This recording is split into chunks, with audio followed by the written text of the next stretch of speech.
orang yang paling banyak memuji. Maka alhamdulillah pujian Sang Muhammad sallallahu alaihi wasallam yang diterima itu cuma pujian Nabi Muhammad. Maka jika ingin pujiannya diterima, satukan frekuensi kolbunya dengan nur Nabi Muhammad sallallahu alaihi wasallam, baru diterima alhamdulillah. Apa itu sirnya alhamdulillah? Kata Nabi sallallahu alaihi wasallam, afdhalud du'a alhamdulillah. Intinya ada pada Sang Asy-Syafi, Allah yang memberi obat. Maka nanti jika ada masa turun lagi pandemi, turun wabah penyakit, orang jangan berebut untuk obat. Seandainya obat tiada, dokter pun tiada, bergantunglah kepada dokter hakikat, yaitu Nabi Muhammad SAW, sehingga bergantung hati hanya kepada Allah Subhanahu wa ta'ala.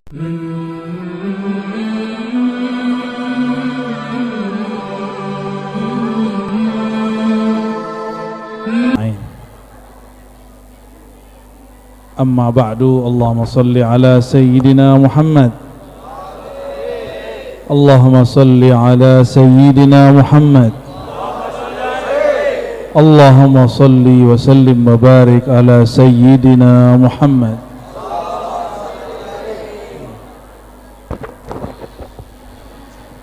Amma ba'du, Allahumma nawwir qulubana binuri ma'rifatik, amin ya rabbal alamin. Jamaah Asy-Syifa ya, benar, Asy-Syifa. Semoga zikir-zikir yang dibaca menyembuhkan kalbu.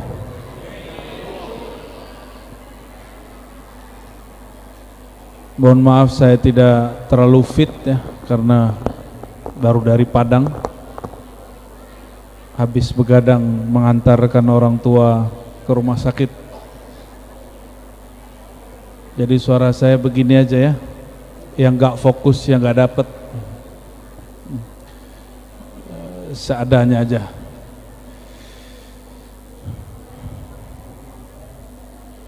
Sebelumnya mari kita kirimkan surat Al-Fatihah kepada ruhin Nabi sallallahu alaihi wasallam, semua para nabi, para wali, para malaikat, semua para hamba Allah yang salihin, hayyan aw maitan fi masyarikil ardi wa magharibiha.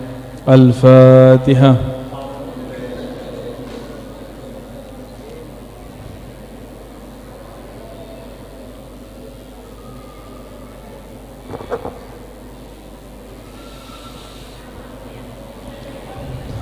Mungkin sebagian murid itu bertanya, kok wiridnya Fatihah, remeh amat gitu ya.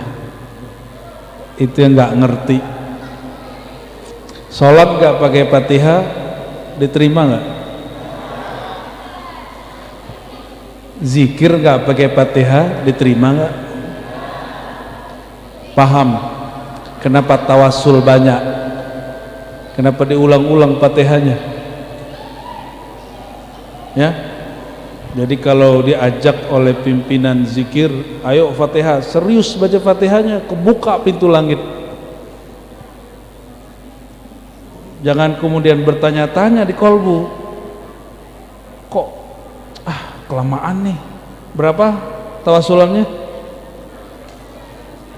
113. Terus orang Banyuasin minta diskon. Diskonnya berapa?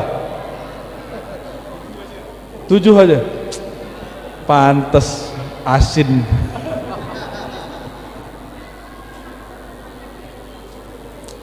Suatu kali Nabi SAW mengatakan dalam hadis yang sahih, surat Al-Fatihah, kata beliau, itu surat yang tidak pernah diturunkan sebelumnya kepada Nabi manapun. Nggak pernah diturunkan ke Nabi Adam, ke Nabi Nuh, Nabi Ibrahim, Nabi Musa, Nabi Isa, nggak pernah. Nabi mana aja nggak pernah. hanya diturunkan ke Nabi Muhammad sallallahu alaihi wasallam. Begitu juga Alif Lam Mim 5 ayat pertama, ayat kursi dan 2 ayat terakhir Al-Baqarah itu enggak pernah diturunkan ke umat-umat terdahulu. Wabil khusus Al-Fatihah turun di bumi berkali-kali, diambil ke aras sekali. Jadi Fatihah itu spesial. Jadi kalau Imam Syuuti dan Imam Zarkashi menulis ada ayat turun di Mekah, ada turun di Madinah, Makki, Madani. Ini ayat turunnya di Arash, boleh disebut surat Arsy. Surat turunnya di mana? Di Arash. Maka kita bersyukur. Inilah muqaddimah pertama saya. Mari bersyukur menjadi umat Nabi Muhammad sallallahu alaihi wasallam. Karena diturunkan surah Al-Fatihah dan menjadi tawassul antum sebelum berzikir. Betul enggak? Ya. Itu kalau orang baca Fatihah langsung kebuka. Karena ada nama Nabi Muhammad di situ. Ada di bismillah, ada di alhamdulillah, ada di semua ayat itu.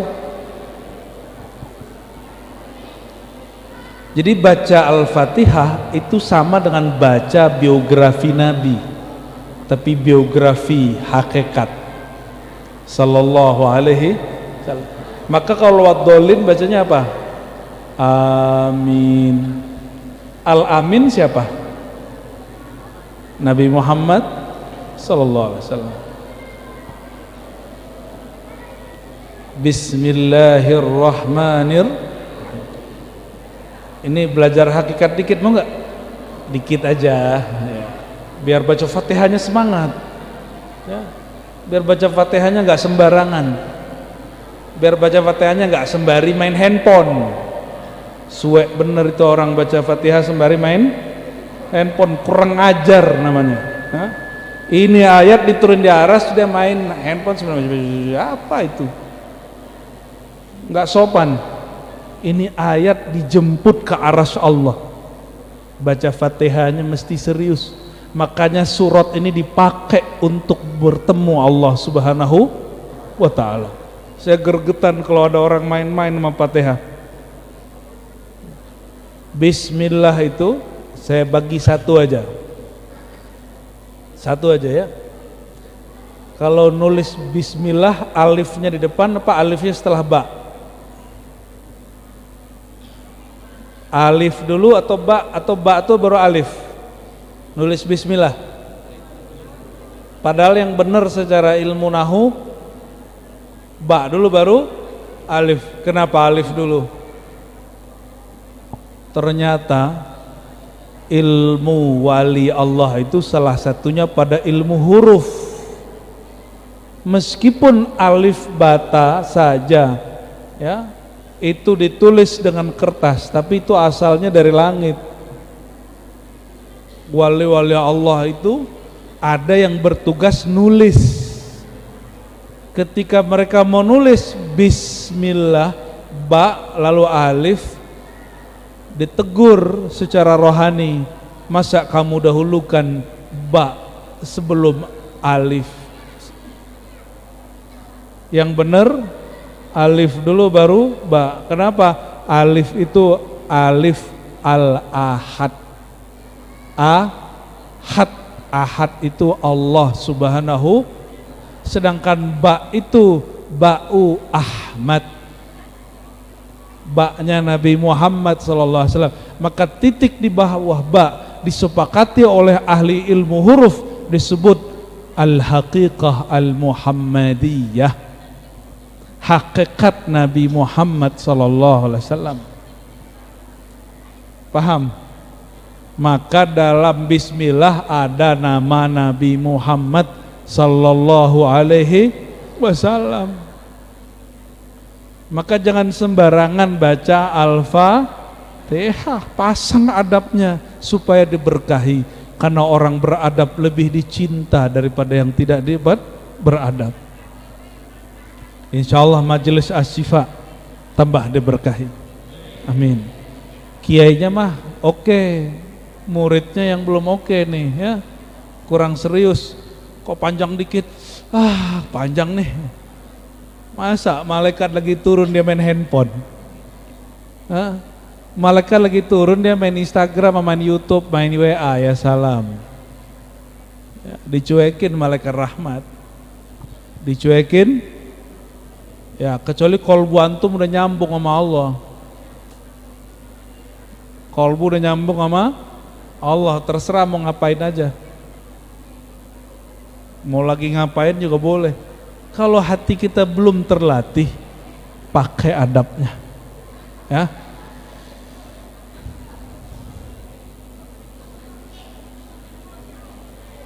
Rame bener belakang tuh ya. Orang Banyuasin ya.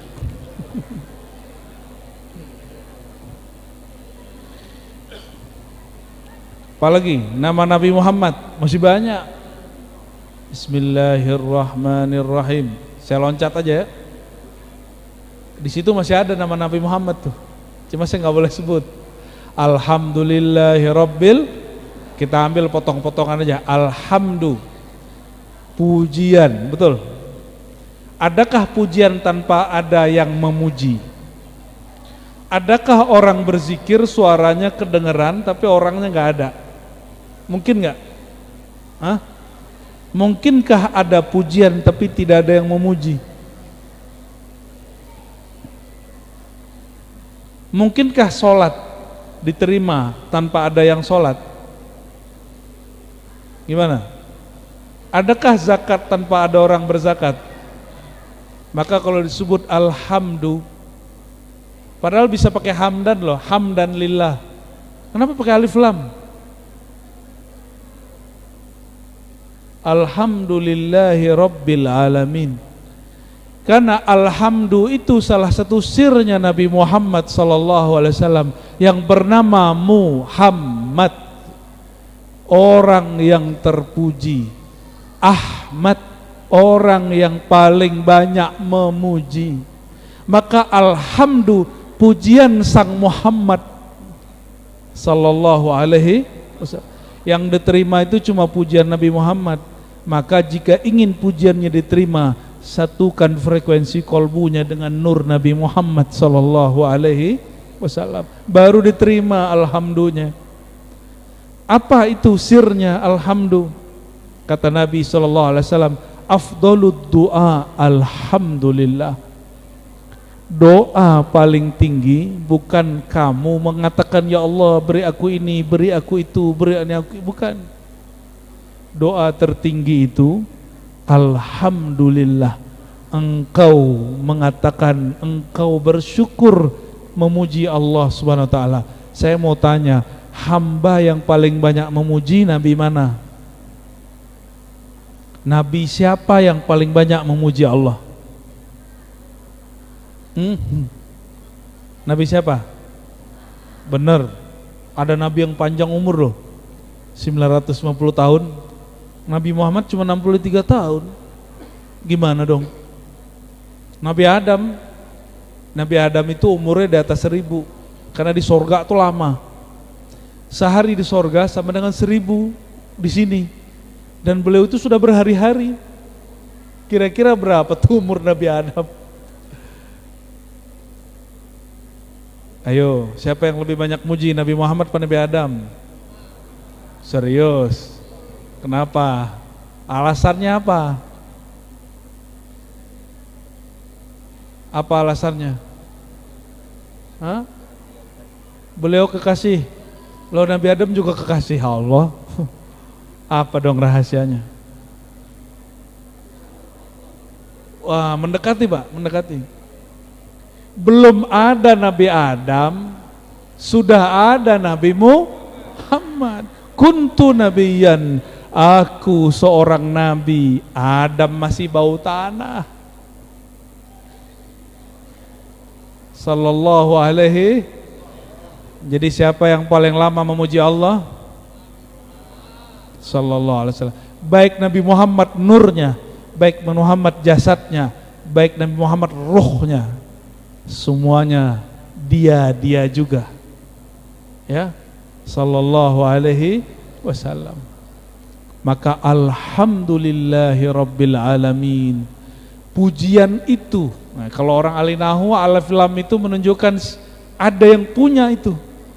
Ini tahmid pujian sudah dikenal dari siapa? Bagi ahli ma'rifat, alhamdu itu adalah alhamdunya sang Muhammad sallallahu alaihi wasallam. Itu sebabnya imam-imam ahli solawat menemukan rahasia-rahasia solawat. Mereka menyebutkan solawat ini lebih afdol dari 1000 solawat itu. Solawat yang ini sama dengan 2 kali baca dalail. Solawat ini, itu karena faktor itu mereka menemukan nurnya. Tapi kan itu bagi dia, belum tentu bagi kamu. Kalau si imam itu baca solawat Al-Fatih sama dengan 6000 kali solawat yang lain, itu kan bagi dia, karena rohani dia nyambung dengan sang Al-Fatih Nabi Muhammad sallallahu alaihi wasallam. Solawat kita gimana? Gitu. Itu manfaat tawasul, supaya kita ikut ditumpang di dalam doa-doa mereka, ya.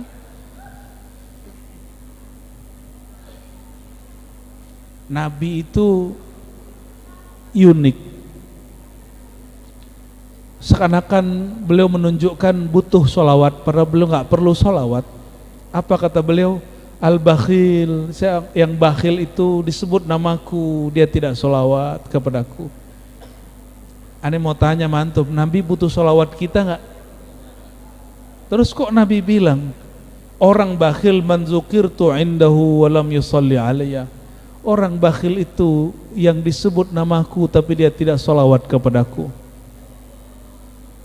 Kok Nabi ngomong begitu? Apa Nabi butuh solawat? Ternyata tidak.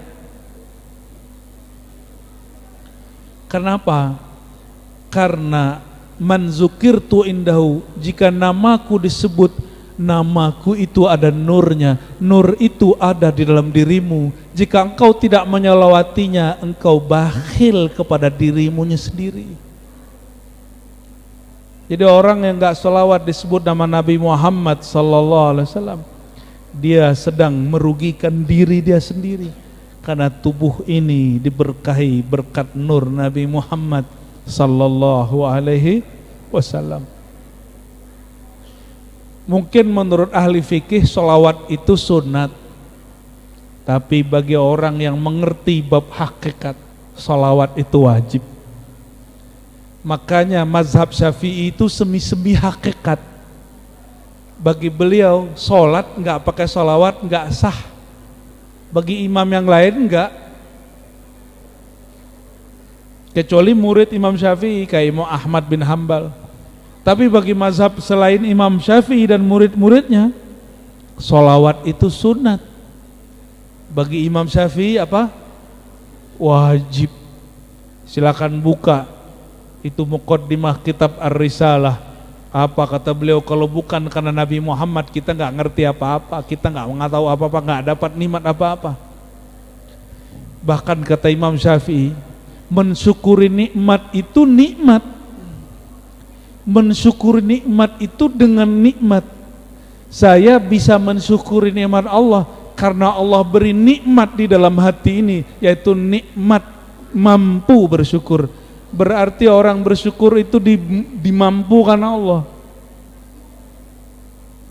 Begitu tajamnya ilmu ma'rifat dalam kolbu Imam Syafi'i.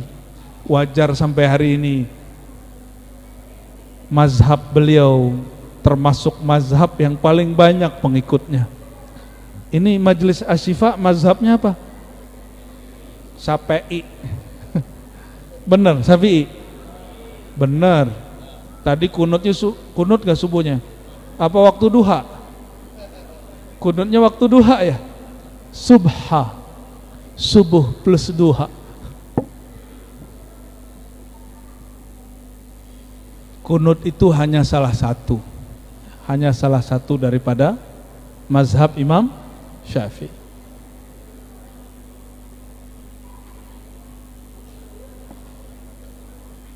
Di sini pakai sholawat apa, Ustadz? Pakai sholawat apa di sini? Sholawat yang sering dibaca, yang banyak diulang-ulang. Apa? Sholawat Burhan, sholawat Asy-Syifa, Tibbil Qulub, enggak lagi. Asy-Syifa ada sendiri. Ajib. Berarti sholawatnya banyak, diulang-ulang. Satu aja. Oh, penutup aja ya, biar sah gitu ya. Saya dulu pernah mampir di satu majelis di luar negeri sana, tempatnya kecil, kami duduk 4 jam. Biasa orang Indonesia kalau baca sholawat yang panjang-panjang, bacanya pelan-pelan. Di sono, kita 10 kali, dia udah 100 kali. Dibacanya 313 kali. Saya keteteran itu ngikutinnya, padahal dokter baca sholawat kalah sama orang yang nggak kuliah dia, tapi baca sholawat cepet. Di situ dokter saya nggak kepake, ustadznya nggak kepake, bahasa Arabnya nggak kepake. Kita baru 50, dia sudah 313. Antum bisa bayangkan itu sholawat apa? Sholawat tafrijah. Lidah kita kan keluh kalau cepet-cepet. Mereka 313, selesai. Ya. Yasin tau nggak berapa kali bacanya? 40 kali sekali duduk, dan cepat. Ternyata Yasin itu sallallahu alaihi wasallam salah satu nama baginda Nabi Muhammad sallallahu alaihi wasallam. Jadi biasakan nanti kalau baca surat Yasin, sirkan salawat kepada Nabi Muhammad sallallahu alaihi wasallam. Karena Yasin, wahai hakikat insan, itulah Nabi Muhammad sallallahu alaihi wasallam. Ini bukan kajian tarekat loh ya, bukan kajian hakikat. Itu ada di kitab tafsir basic, ada di kitab tafsir Imam Ibnu Katsir. Ibnu Katsir ini murid Imam Salafi, Ibnu Taimiyah. Dan dia menyebutkan Yasin adalah nama Nabi Muhammad sallallahu alaihi wasallam. Jadi ngaji Yasin nama Nabi Muhammad bukan kajian orang tarekat. Itu kajian orang berilmu. Jadi kalau ada orang hari ini nolak itu, jangan-jangan dia tidak berilmu. Ya. Udah ya? Cukup? Hah? Cukup? Soalnya ada majelis dalam majelis soalnya.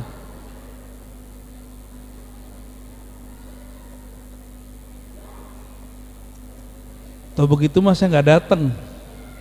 Capek pak. Saya nemenin bapak saya tadi sakit. Baru masuk rumah sakit. Kalau kayak gini antum aneh nggak datang.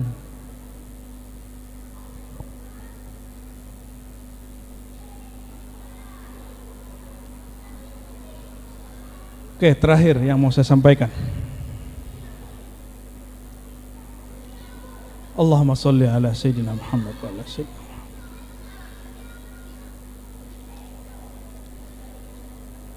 Karena majelisnya disebut Asy-Syifa.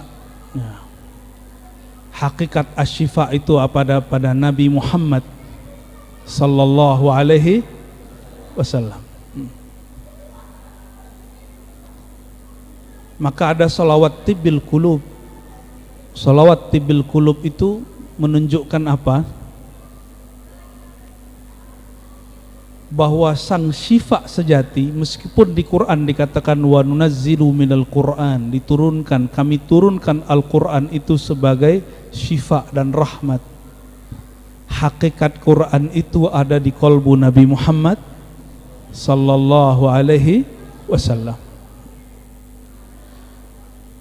Ini perhatikan, hakikat syifa, pengobatan rohani dan jasmani itu ada pada qalbu Nabi Muhammad SAW.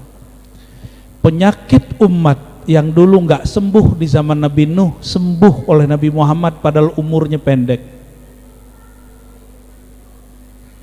Nabi Nuh 950 tahun nggak sembuh umatnya, sama Nabi Muhammad sembuh.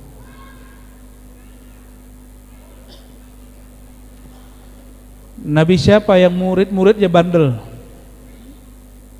Yang paling bandel? Umat Nabi Musa. Nabi siapa? Umat Nabi? Itu sekarang keturunannya yang lagi perang itu. Wajar kan? Emang dari dulu mereka begitu. Ya. Tapi kita nggak boleh membenci satu ras karena ras dia. Karena Nabi Muhammad juga punya istri seorang Yahudi. Dan Nabi berperang dengan ayah dia karena ayah dia ya seperti karakter Yahudi kebanyakan, suka melanggar janji, suka khianat. Maka berperanglah, dan perperakan itu dahsyat. Salah satu perang terdahsyat yang Nabi lakukan itu perang melawan ya ayahandanya Sofiyah, namanya Huyai bin Akhtab. Siapa namanya? Jangan dikira Huyai bin Akhtab itu orang biasa. Dia tuh ngeliat muka antum langsung tahu dalam-dalamnya siapa, mimpinya tadi apa dia ngerti itu. Bisa nafsirin mimpi dia itu.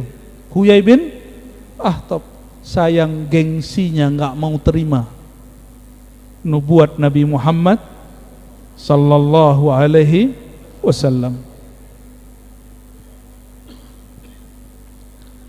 Tapi bagaimanapun juga dia dapat berkah, putrinya menjadi istri Nabi Muhammad sallallahu alaihi wasallam.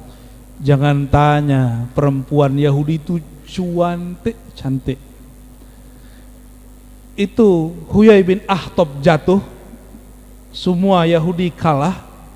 Tawanan-tawanan yang cantik-cantik itu diperebutkan oleh panglima perang. Panglima terdepan langsung ngambil, saya mau Sofia. Udah diambil, udah mau dinikahin. Apa kata orang-orang? Panglima, anaknya raja hanya untuk sang raja. Walaupun Nabi Muhammad bukan raja, tapi beliau lebih tinggi dari semua raja. Maka sang panglima tahu diri, oh ya, aku bukan sang raja. Maka diserahinlah Sofia yang sangat cantik, padahal janda loh itu. Ternyata kecantikan tuh gak ada urusannya sama janda ya. Mau gadis mau janda. Tapi yang mahal dari Sofia itu bukan janda dan gadisnya. Yang mahal itu nasab dia. Nasab dia. Nanti nyambung kepada Nabi Yakub, nyambung kepada Nabi Ishak, nyambung kepada Nabi Ibrahim alaihimussalatu wassalam.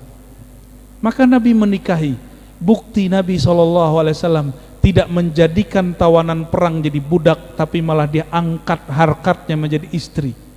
Hebatnya Rasulullah, budak dijadiin istri.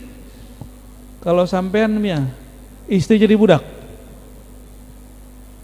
istri jadi budak, itu bukan umat Nabi Muhammad SAW.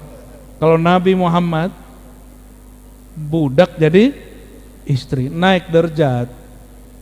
Itu baru Nabi Muhammad, dan umat Nabi Muhammad SAW mesti juga begitu, bukan memperbudak istri ya. Ini bukan buat nyenengin ibu-ibu, bukan, emang hakikatnya begitu sallallahu alaihi wasallam ya.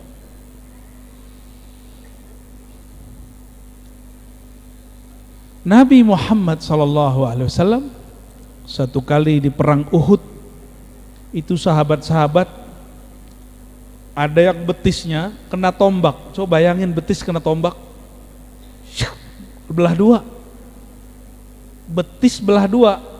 Maka dia tertati-tati datang kepada Nabi SAW, sahabat ini, wahai Rasulullah, betisku, cuma nunjukin doang. Bingung mau ngomong apa. Tahu nggak cara Nabi ngobatin? Nanti di akhir zaman ilmu ini dikembalikan, tapi bukan pada saya ya, kecuali dapat izin. Nabi cuma baca Bismillahirrahmanirrahim, balik seperti semula, balik seperti semula. Ya wajar, jangankan betis, daging udah disayat-sayat, daging kambing udah jadi gulai, udah jadi kare, udah jadi rendang, itu bisa ngobrol sama Nabi, apalagi cuma betis belah. Begitu Nabi Muhammad SAW. Bismillahnya Nabi sedahsyat itu. Dan kita udah jelaskan, Bismillah itu sebenarnya hakikat nama Nabi Muhammad SAW disembunyikan di situ. Maka orang kalau wiridan Bismillah, dia pegang dadanya, dia dalam-dalami, itu kolbunya sembuh dari penyakit-penyakit. Jadi orang mengira wirid kalau ketinggian itu keren, enggak. Wirid paling basic itulah wirid paling tinggi. Bukan yang ditulis-tulis kepercayaan sekali, itu mah biasa. Wirid yang paling basic. Coba Fatihah buang bismillahnya, sah nggak Fatihah ente? Hah? Fatihah kita dibuang bismillahnya, sah nggak Fatihahnya? Ulama kita sepakat, perhatikan. Semua yang di Quran terkumpul maknanya dalam surat Al-Fatihah. Semua yang ada di Al-Fatihah terkumpul dalam Bismillah. Semua yang dalam Bismillah terkumpul pada ba. Semua yang dari ba itu ada pada titik di bawahnya. Dan titik di bawah itu disebut dengan sir Nabi Muhammad SAW.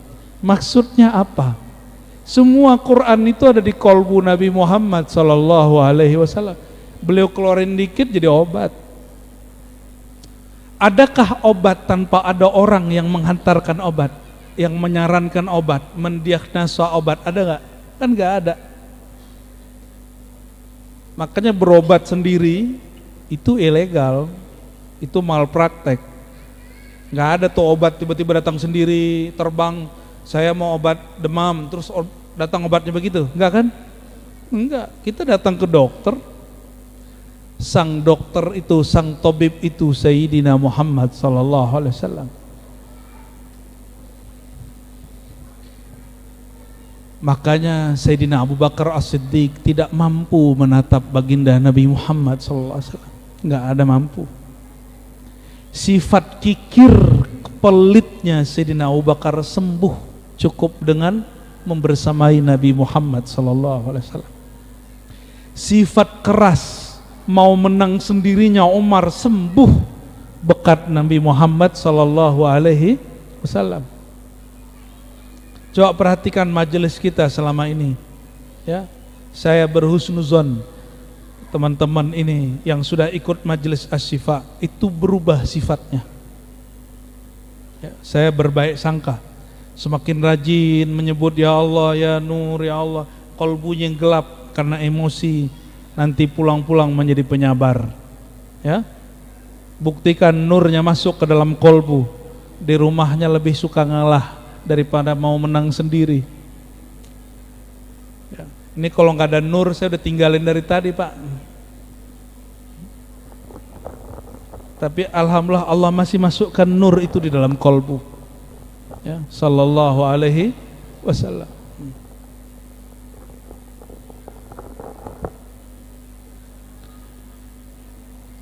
Nabi Muhammad SAW, masih ingatkah kita ketika beliau sedang berperang? Ternyata Nabi ini sangat manusiawi, jarang unjuk mukjizat dan keramat. Sesekali aja baru tunjukin.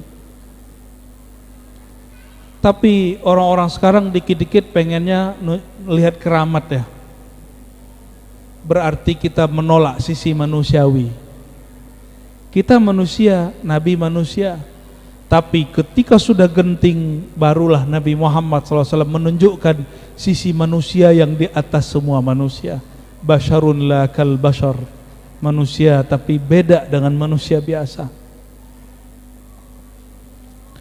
Ketika paceklik, nggak ada air. Sahabat-sahabat air ini masih begini masih mending nih. Segini pun nggak ada. Mereka dulu nyimpan air di mana?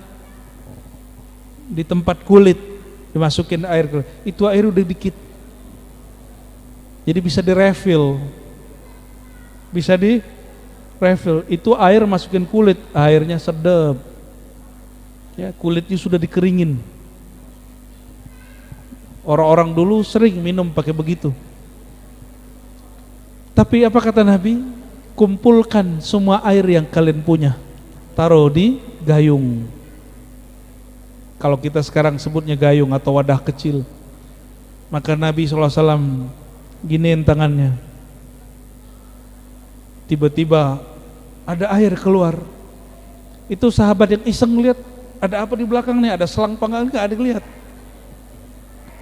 Bayangkan di tubuh Nabi tidak ada PDAM, ya, nggak ada perusahaan air minum, itu bisa keluar Pak. Ini berapa rongganya?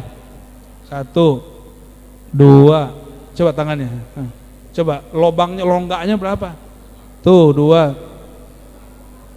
kok 5? Jarinya 6 Pak. Jarinya berapa? Oh, rongganya berapa? 4, bukan 5. Rongganya 5 apa 4? Ente ntar ketemu orang bunian nanti nih. 5 apa 4? 4, alhamdulillah. Kalau enggak saya curiga saya ketemu orang bunian. Padahal orang bunian enggak gitu-gitu amat ya. Berapa? Nah, ini perhatiin.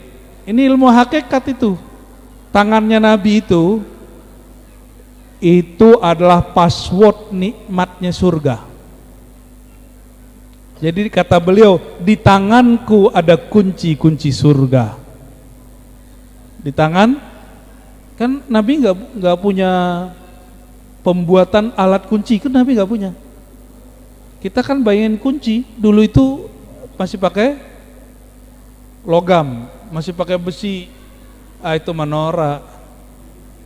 Orang sekarang buka kantor pakai apa? Zzz. Antum cam gitu doang. Nabi bisa begini. Semua kebuka, semua pintu surga. Mulai paham, yang di dunia itu imitasi dari akhirat. Yang sekarang kita lihat itu adalah permisalan dari yang di sana. Wa utu bihi mutasyabiha, dan mereka diberikan sampai pintu-pintunya, kuncinya mutasyabiha, sama tapi beda, mirip lah barangkali. Kata Nabi SAW, di sorga ada 4 anhara, arba'atu anhar, ada 4 apa? 4 sungai. Satu sungai mineral, bening, lebih segar daripada Zam-Zam. Yang kedua madu, manis tapi tidak bikin enek. Makanya orang di sorga kuat-kuat kawinnya karena minum madu. Tenang Bu, ini belum sorga. Bapak-bapak ini kebanyakan minum madu, ginjalnya hancur. Di sono bukan ginjalnya hancur, tambah kuat dia. Yang ketiga sungai susu. Susu bikin kuat gak? Kita kalau demam, kasih aja susu kambing, kasih aja susu seger, cepat sembuhnya. Karena badannya akan melawan penyakitnya lebih kuat. Kasih obat, kasih susu, cepat sembuhnya Pak. Apapun penyakitnya, kecuali penyakit yang bertentangan dengan susu. Ya, dokter lebih tahu lah. Yang keempat sungai apa? Sungai Khamar. Nah, kalau di bandara-bandara itu kan, saya kalau lewat bandara itu ngelihat air-air haram itu. Bener loh Pak, haram. Haram nggak Khamar?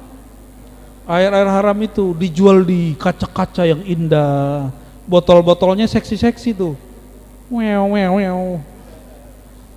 Kenapa air-air haram itu dibungkus dengan cara yang indah, mahal loh itu. Itu air busuk semua itu, tapi bisa mahal. Kok bisa? Kita kadang-kadang tertarik juga mau ngeliat, kepala ngeliat gitu. Lama ya ditawarin sama teman biasanya, lo mau gitu. Untung pakai baju ustadz kan. Kalau enggak pengen tahu juga beli tapi nggak minum. Ya karena kata dokter ada beberapa minum itu yang tidak haram. Versi dokter bisa ngilangin sakit gigi katanya. Tapi nggak coba ya. Kira-kira yang Nabi keluarin yang mana tuh?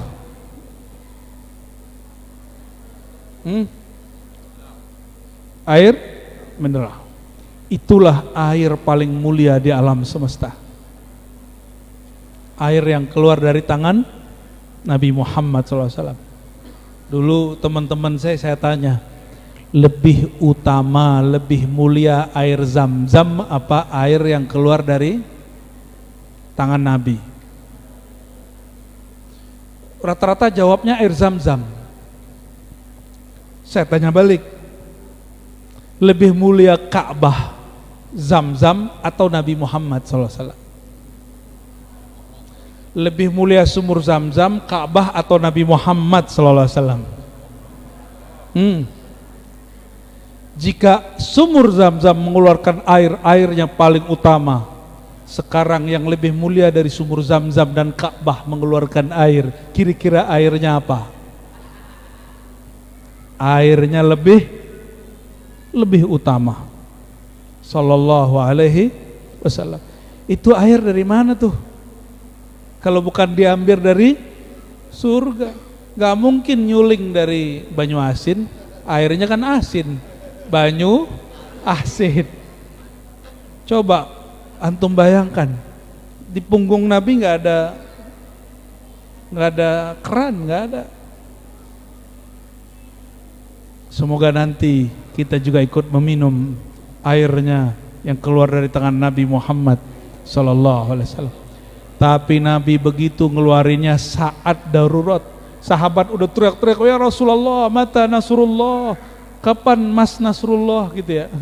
Bukan, kapan sang Nasrullah, bantuan dari Allah datang. Mereka udah lemas-lemas, Nabi lagi ngajarin, bukan air yang menyegarkan kamu, tapi ya Allah. Maka sahabat tuh dididik sedemikian rupa, mereka paceklik air. Dididik sedemikian rupa 3 tahun nggak makan gandum, nggak makan beras. Kalau kita sekarang, kalau antum mungkin bunuh-bunuhan kali ya.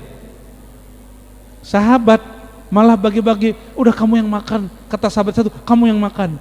Itu 10 menit gandumnya udah dingin duluan, cuma dorong-dorongan. Akhirnya apa? Mereka makan bersama. Yaudah kita makan bersama. Sedikit makan bersama, kenyang semua. Berarti kenyang tidak diciptakan oleh gandum, diciptakan oleh Allah Subhanahu wa ta'ala. Ini orang-orang hari ini kan tengkar urusan beras, urusan duit. Selama masih itu terjadi, semua pergerakan Islam tidak akan menang. Nih saya sampaikan, yang suka demo silakan demo, yang suka pergerakan mau jihad silakan. Tapi kalau di kolbu antum masih ada mahabbah, cinta duit ya, cinta lawan jenis masih berlebihan, apalagi cinta sesama jenis. Banyak pelaku-pelaku jihad itu melakukan itu ya, di dalam negeri, di luar negeri sama. Makanya Allah tidak menangkan. Sahabat-sahabat Nabi dibersihkan dari semua sifat itu, maka mereka enggak lagi memberhalakan air. Syukur enggak terjadi kayak zaman Tolut. Zaman Tolut gimana? Kehausan mau mencari air, ketemu air, turun perintah wahyu, wahai Tolut, katakan semua kepada tentaramu yang puluhan ribu itu, jangan minum kecuali hanya seberapa? Segini. Itu seberapa itu? Baru diambil udah jatuh duluan, baru diambil jatuh duluan.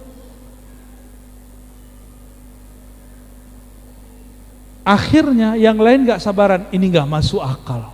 Lagi-lagi yaitu nenek moyangnya yang lagi perang itu, yang bilang gak masuk akal ini, ambil gayung diminum langsung. Mereka minum langsung ngantuk, pengen tidur. Tahu nggak dari puluhan ribu tersisa berapa orang? Hanya 313. 13. Turunlah kaidah besar dalam Al-Quran. Kam min fi'atin qalilatin, betapa banyak kelompok yang qalilah saghirah, ya, mengalahkan kelompok yang banyak yang besar. Kenapa? Mereka tidak berebut air lagi. Ini berebut air nih, korlap kalau demo, gila. Gimana mau menang? Katanya memperjuangkan Islam, bela Islam. Urusan ini aja tengkar. Paham? Ini cuma simbol loh ya. Ini simbol doang. Paham maksudnya? Bukan ini. Ini simbol aja. Ini kalau nggak pakai duit jadi nggak? Nah, paham maksudnya? Ustadz cuma urusan begitu, tengkar loh. Tengkar urusan begitu. Gimana dakwahnya mau menang? Gimana dakwahnya mau nyebar? Gimana perjuangan Islam kita mau menang? Mau nggak menang? Untuk diri sendiri dulu, mau? Mau? Coba latih tidak mencintai air. Mencintai air, antum nanti bunuh-bunuhan urusan air. Tidak mencintai makanan, cukup cintai zat yang menciptakan semua itu. Maka ketika si air tidak ada, kita tetap bergantung kepada yang menurunkan air. Tapi kalau orang sudah bergantung kepada air, bergantung ke makanan, bergantung ke duit, bergantung ke obat, bergantung ke jenderal, bergantung ke fulan-fulan, ustadz orang sakti, bergantung ke wirid, nanti wiridnya sedikit antum gak kuat. Bismillah. Maka maharnya supaya tidak bergantung ke benda-benda tadi, mulailah semuanya dengan bismillah. Mulai semua dengan bismillah. Ini karena orang sekarang bergeraknya emosi dulu baru bismillah. Jadi dia mengemosikan bismillahnya, bukan membismillahkan emosinya. Orang hari ini benci dulu baru baca bismillah. Jadi dia cari pembenaran dengan kebenciannya atas nama agama. Gak mungkin menang. Gak mungkin menang. Maka kita doakan saudara-saudara kita yang berjuang di Palestina, semoga mereka mendapatkan kedaulatan mereka. Semoga mereka yang berbeda faksi-faksi Hamas, Fatah dan lainnya, mereka berislah, bersatu supaya Palestina merdeka. Amin ya rabbal alamin. Tapi kalau mereka tidak bersatu, wajar, daerah segitu aja nggak bersatu, apalagi di luar itu, apalagi negara sekitarnya. Ya, semua kita wajib mendukung Palestina, tapi kita boleh berbeda dalam manhaj dan pergerakan. Ya, nggak ada masalah. Yang penting ya tujuannya sama. Ya, Allahumma sholli ala Sayyidina Muhammad. Inilah akhir dari kajian kami. Inti asyifa itu bukan pada alat, bukan pada benda. Intinya ada pada Sang Asy-Syafi, Allah yang memberi obat. Maka nanti jika ada masa turun lagi pandemi, turun wabah penyakit, orang jangan berebut untuk obat. Seandainya obat tiada, dokter pun tiada, bergantunglah kepada dokter hakikat, yaitu Nabi Muhammad SAW, sehingga bergantung hati hanya kepada Allah Subhanahu wa Ta'ala, enggak lagi menyekutukan diri dengan benda-benda kecil ini. Ya, semoga semua yang hadir Allah berkahi. Mohon maaf jika ada kata-kata yang kurang tepat, jika ada yang tersinggung. Semoga batin saya, batin antum semua diterangi dengan nur Allah Subhanahu wa Ta'ala.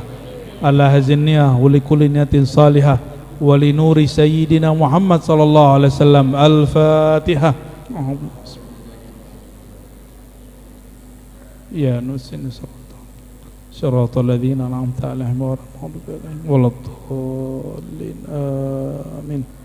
Wassallallahu ala sayyidina Muhammad walhamdulillahi rabbil alamin. Mohon maaf kepada para asatidz dan semuanya. Mungkin saya tidak dapat salaman semua karena masih lelah ya. Assalamualaikum warahmatullahi wabarakatuh. Waalaikumsalam warahmatullahi wabarakatuh.